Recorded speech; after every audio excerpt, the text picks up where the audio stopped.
Is it possible to feel nostalgic about a series that isn't over yet?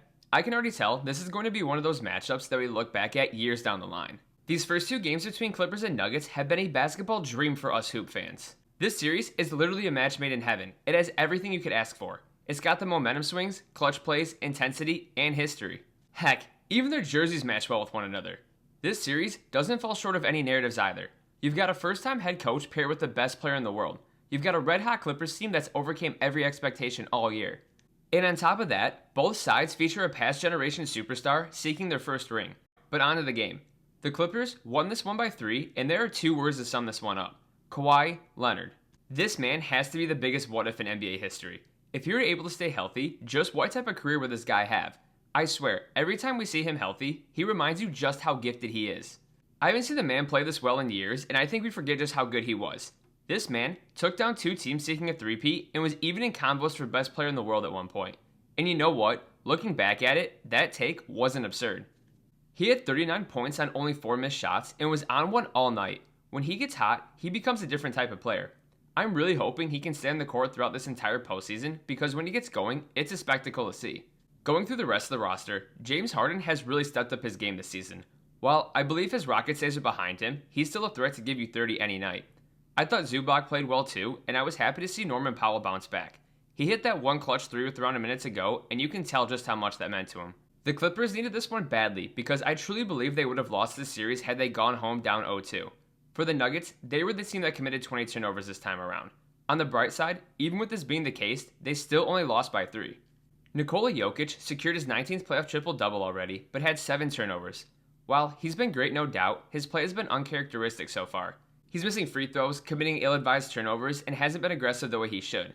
There were a few times tonight where I felt he had a good look from 3, but hesitated and would pass it off. I want to see him come back more aggressive in Game 3, which I'm already counting down to. I was interested to see how Michael Porter Jr. responded after being benched late in Game 1. Following his 3-point performance in Game 1, he bounced back with 15 and 15.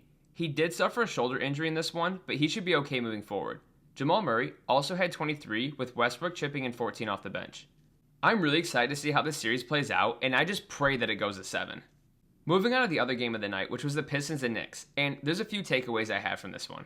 For starters, Detroit's lack of experience is clearly showing. The Pistons led by 8 or more in the fourth quarter in both these first two games. In Game 1, they lost after giving up a 21-0 run and nearly blew it again in Game 2. They led by 13 with 7 minutes to go before the Knicks outscored them 19-6.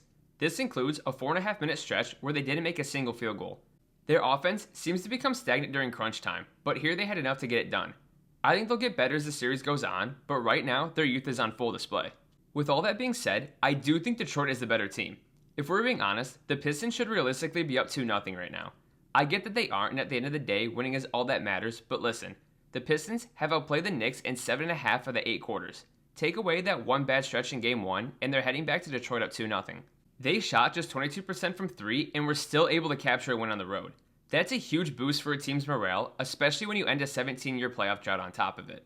And Cade Cunningham, man, what a bounce back. This man continues to solidify himself as a top 15 player in the league.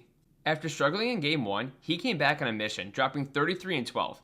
I also want to shout out Dennis Schroeder, who came up big off the bench. He scored 20 points this one, including the game-winning 3 in the final minute.